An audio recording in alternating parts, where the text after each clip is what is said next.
Aarati, thank you so much for coming in and sharing your perspective on the important work that is being done to solve India's work readiness crisis. It will be great if you could share from your perspective, why is this issue important? Why do we need India's youth to be work ready? We need India's youth to be ready because it's a very competitive world.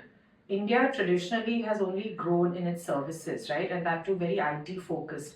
I feel for businesses to grow, whether it's the pharma sector and manufacturing, other service sectors, folks who are joining companies need to understand what they need to do so that companies can take advantage of that and really help the country accelerate. Absolutely. So it will help not just our youth, but make the entire country grow and potentially help India's GDP if I use Absolutely. And I think that my hope is eventually reverse the brain drain, because my wish is that India becomes the destination of choice.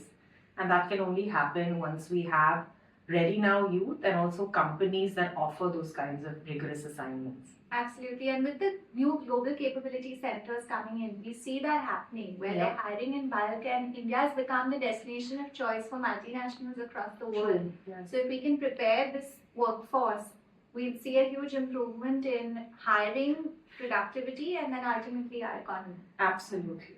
I think well said.